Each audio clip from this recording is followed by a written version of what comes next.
الحمد للہ وکفا وسلام علی عبادہ الذین اصطفیٰ اما بعد فاعوذ باللہ من الشیطان الرجیم بسم اللہ الرحمن الرحیم۔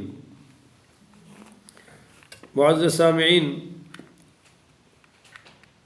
19 فروری بروز سوموار 2024 بعد نماز فجر کا یہ درس قرآن انشاءاللہ تفسیر سورۃ الفرقان آیت نمبر 32 سے لے کر آیت نمبر 35 تک جاری رہے گی۔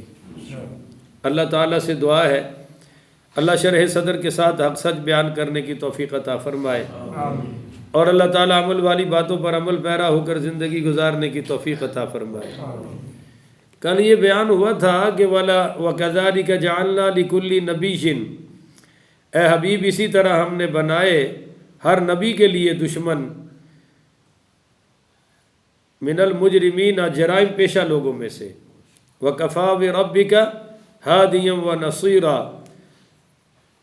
آپ کا رب آپ کے لیے منزل مقصود تک پہنچانے والا اور مدد فرمانے والا ہے۔ تو یہ بات چل رہی ہے پیچھے کہ کفار خاص کر مشرکین مکہ اعتراض کیا کرتے تھے، تو ایک اعتراض کا جواب آتا تھا، دوسرا اعتراض کر دیتے تھے۔ ماننا جو نہیں تھا، ایمان جو نہیں لانا تھا، بہانے بناتے تھے۔ تو ایک بہانہ یہ بنایا کہ وقال الذین کفروا، کہنے لگے کفار ازرائے اعتراض کے طور پر کہنے لگے کیا، لولا نزل علیہ القرآن جملۃ واحدہ، کہ کیوں نہ اتارا گیا ان پر قرآن یک بارگی سے۔ یعنی یہ جو قرآن ہے نا، کبھی مکہ میں نازل ہو رہا ہے، کبھی یہاں نازل ہو رہا ہے، کبھی یہاں نازل ہو رہا ہے، تو کٹھا ایک ہی وقت میں سارے کا سارا نازل کیوں نہیں ہوا؟ پتہ چلا کہ یہ اپنے پاس سے گھڑتا جا رہا ہے، معاذ اللہ ہمیں سناتا جا رہا ہے۔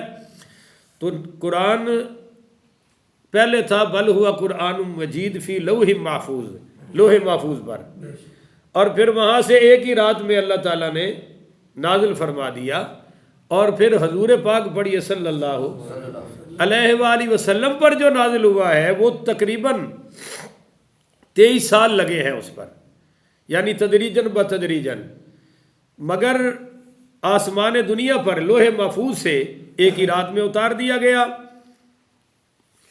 اور آگے جبریل امین لاتے رہے۔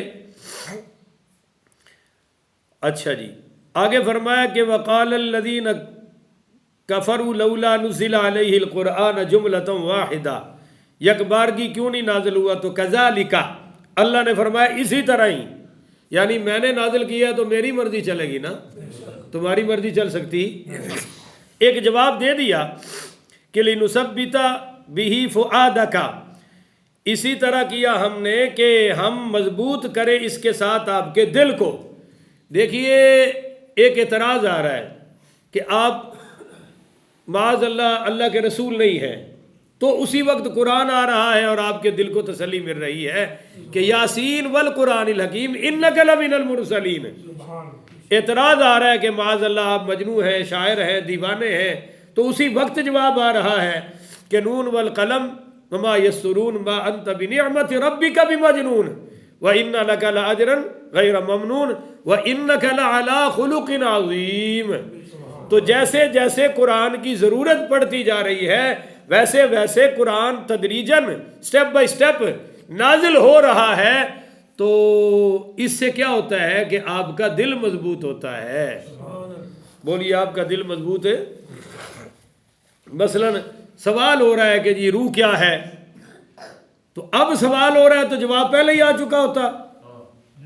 سوال ہو رہا ہے جی بادشاہ ذوالقرنین بادشاہ کون ہے، اب سوال ہو رہا ہے ذوالقرنین کے بارے میں، اور سوال ہو رہا ہے کہ اصحاب کہف کیا ہے، کون تھے، کتنے تھے، تو اب جواب آنا چاہیے تھے نا جب سوال ہوا ہے۔ تو جیسے سوال ہوا اللہ نے جواب بھی عطا فرما دیا۔ تو پہلا فائدہ تو یہ ہے کہ لنثبت بہ فؤادک، اس کے ذریعے ہم آپ کا دل مضبوط کرتے ہیں، ورتلناہ ترتیلا، اور جیسے جیسے نازل ہوتا جا رہا ہے ویسے ویسے آپ ٹھہر ٹھہر کر پڑھتے بھی جا رہے ہیں۔ تو ورتلناہ ترتیلا، قرآن ترتیل کے ساتھ ٹھہر ٹھہر کر پڑھنا چاہیے یا گڑ گڑ یعلمون تو گڑ گڑ تعلمون ہونی چاہیے؟ ابھی رمضان شریف آ رہا ہے، کہیں گے یار وہ کاری لبو جڑا 20 منٹ 20 تراویاں پڑھا دے میں، بھائی کیا فائدہ اس کا؟ قرآن تو پڑھنا چاہیے رک رک کر، ٹھہر ٹھہر کر. یا ایھا المزمل قم اللیل الا قلیلا نصفہ او انقص منہ قلیلا او زد علیہ ورتلہ او زد علیہ ورتل القرآن ترتیلا، کہ آپ قرآن پڑھیں ذرا ترتیل کے ساتھ. ترتیل کا کیا معنی ہے؟ ایک ایک لفظ پڑھنے والے کو بھی پتا ہو اور سننے والے کو بھی پتا ہو کہ کیا پڑھا جا رہا ہے، کیا سنا جا رہا ہے. اچھا جی، اور اس کا ایک اور تیسرا فائدہ یہ ہے کہ قرآن کا حفظ آسان ہو گیا. تھوڑا تھوڑا نازل کرنے سے قرآن کا حفظ آسان ہو گیا اور مومنوں کا دل بھی مضبوط ہوا. سورۃ النحل آیت نمبر 102 میں یہ مضمون موجود ہے. وَلَا يَأْتُونَكَ بِمِثْلٍ، اور نہیں پیش کریں گے آپ پر کوئی اعتراض، یعنی کوئی بھی آپ پر اعتراض کریں گے، إِلَّا جِئْنَاكَ بِالْحَقِّ، مگر ہم لائیں گے آپ کے پاس اس کا صحیح جواب. اے میرے محبوب، وَلَا يَأْتُونَكَ بِمَثَلٍ، یہ اس کی مثل کوئی بھی پیش کر سکتے. اس کے دو جواب سمجھ لیں. یعنی یہ جو کہتے ہیں کہ قرآن خود گھڑتا جا رہا ہے اور ہمیں سناتا جا رہا ہے معاذ اللہ، تو یہ بھی گھڑ کے لے آئے نا، مگر یہ گھڑ سکتے، یہ اس جیسا بھی لا سکتے. ہم لائیں گے الا جئناک بالحق، اور وَأَحْسَنَ تَفْسِيرًا، اور اس کی عمدہ تفسیر بھی ہم آپ کو عطا فرمائیں گے. تو پتہ چلا بھی قرآن بھی اللہ کی طرف سے ہے اور قرآن کی تفسیر میں جو حضور نے فرمایا وہ بھی رب کی طرف سے ہے. بولو جی، وہ بھی بھائی سارے بولو. بجلی چلی گئی تھوڑی تو نہیں گئی نا، نہ میری گئی ہے، تو سارے بولو تفسیر کس کی طرف سے ہے؟ اب یہاں منکرین حدیث کا اعتراض رد ہو گیا. وَأَحْسَنَ تَفْسِيرًا، پیاری عمدہ تفسیر ہم آپ کو عطا کریں گے. یعنی قرآن بھی میں دے رہا ہوں اور میرے محبوب شرع بھی میں دے رہا ہوں. قرآن میں نماز کا حکم اگر اللہ نے دیا ہے تو 5 نمازوں کا طریقہ جو حضور نے سکھایا ہے وَأَحْسَنَ تَفْسِيرًا، وہ بھی رب کی طرف سے ہے. بولو جی، وہ بھی بھائی سارے زور سے بولو یار، کیا ہو گیا ہے؟ وہ بھی کس کی طرف سے ہے؟ رب کی طرف سے ہے. اگر زکوٰۃ کا حکم اللہ کی طرف سے ہے تو جو طریقہ حضور نے تفسیر کے طور پر بتایا ہے وہ بھی رب کی طرف سے ہے.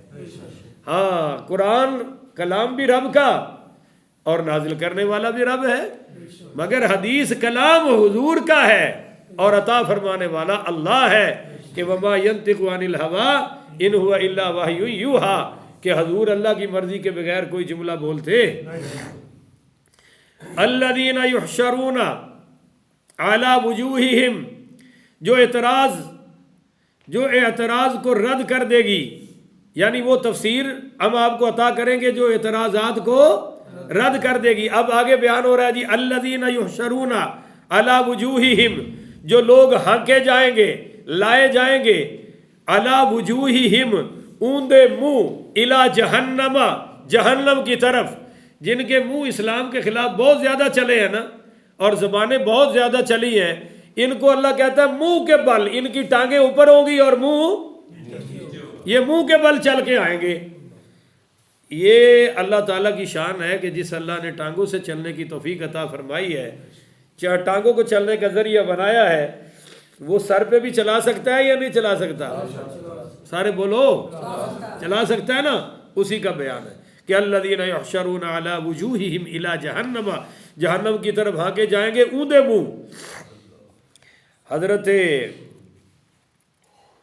نبی کریم رؤوف الرحیم پڑھیے صلی اللہ علیہ وآلہ وسلم نے فرمایا، اور معاویہ ابن حیدہ اس کے راوی ہیں، قال سمعت رسول اللہ، کہتے ہیں میں نے حضور پاک صلی اللہ علیہ وسلم سے سنا، یقول، آپ نے فرمایا، انکم تحشرون رجالا ورکبانا او تجرؤون علی وجوہہم او تجرون علی وجوہہم، کہ بعض لوگ وہ ہوں گے جن کو اللہ تعالیٰ قیامت والے دن سواریوں پر لے کے آئے گا، سواریوں پر چل کے آئیں گے، اور بعض لوگ میدان محشر میں پیدل چل کر آئیں گے، اور بعض جو کافر بے ایمان ہوں گے اسلام کے دشمن یہ سر کے بل چل کر آئیں گے۔ اولئک شر مکانا واضل سبیلا، اور ان کا بہت برا ٹھکانہ ہوگا اور وہ سب سے زیادہ گم کردہ راہ ہوں گے۔ اولئک شر مکانا، ان کا ٹھکانہ بہت گھٹیا ہوگا، واضل سبیلا، جو اللہ کے راستے پر نہیں چلے، جو حضور کے راستے پر نہیں چلے، جو قرآن و حدیث کے راستے پر نہیں چلے۔ تو پیچھے اللہ نے فرمایا نا کہ ہم نے ہر نبی کے وَكَذَلِكَ جَعَلْنَا لِكُلِّ نَبِيٍّ عَدُوًّا مِّنَ الْمُجْرِمِينَ، ہر نبی کے لیے دشمن بنائے گئے مجرم لوگ۔ اب آگے پھر ان نبیوں کی مثالیں بھی دی گئی۔ پہلی مثال وَلَقَدْ آتَيْنَا مُوسَى الْكِتَابَ، بے شک ہم نے عطا فرمائی موسیٰ کو کتاب۔ قرآن کے بعد سب سے اعلیٰ کتاب تورات شریف ہے، جو اللہ نے نازل فرمائی، آج والی تورات نہیں، جو اللہ نے حضرت موسیٰ علیہ السلام پر نازل فرمائی وہ سب سے اعلیٰ ہے۔ تو اللہ کہہ رہا ہے کہ وَجَعَلْنَا مَعَهُ أَخَاهُ هَارُونَ وَزِيرًا، اور مقرر کیا ساتھ ان کے بھائی ہارون کو ان کا وزیر، معاون، ممد، حضرت ہارون علیہ السلام۔ حضرت ہارون بڑے بھائی تھے اور حضرت موسیٰ چھوٹے بھائی تھے، پر نبوت اللہ نے پہلے موسیٰ کو عطا فرمائی اور پھر ہارون کو عطا فرمائی۔ فَقُلْ اذْهَبَا إِلَى الْقَوْمِ الَّذِينَ كَذَّبُوا بِآيَاتِنَا، پھر ہم نے حکم دیا دونوں بھائیوں کو کہ جاؤ قوم کی طرف جنہوں نے جھٹلایا ہے ہماری آیتوں کو۔ فَدَمَّرْنَاهُمْ تَدْمِيرًا، اور قوم نے ان کو ٹھکرا دیا، ہم نے ان کو بالکل برباد کر دیا۔ یعنی یہ دو لفظوں میں سٹوری بیان کر دی کہ موسیٰ علیہ السلام آئے اور پھر ہارون علیہ السلام آئے، دونوں نے تبلیغ کی، دونوں نے دعوت دی، پر قوم نے ٹکر لی تو ہم نے فَدَمَّرْنَاهُ تَدْمِيرًا، ان کو برباد کر دیا۔ چنانچہ فرعون بھی دریا میں غرق ہوا اور اس کی ساری قوم بھی دریا میں، اور اسی دریا میں اللہ تعالیٰ نے موسیٰ علیہ السلام اور ان کے غلاموں کو نجات عطا فرما دی۔ تو یہ حضور پاک کو بتایا جا رہا ہے کہ موسیٰ کے ساتھ بھی ایسے ہی ہوا ہے کہ جب وہ دعوت و تبلیغ کے میدان میں اترے تو قوم مقابلے میں آ گئی، پر فتح کس کی ہوئی؟ حضرت موسیٰ علیہ السلام کی۔ اور ناکام کون ہوئے؟ دشمنان موسیٰ۔ تو اے میرے محبوب، آپ بھی کامیاب ہوں گے اور آپ کے دشمن ناکام ہوں گے، اور قیامت تک قانون یہی ہے کہ دین والے کامیاب ہوتے رہیں گے اور دشمنان دین انشاءاللہ ناکام ہوتے رہیں گے۔ اللہ تعالیٰ سے دعا ہے اللہ مجھے اور آپ کو عمل کی توفیق عطا فرمائے۔ آخر ودعوانا ان الحمدللہ رب العالمین۔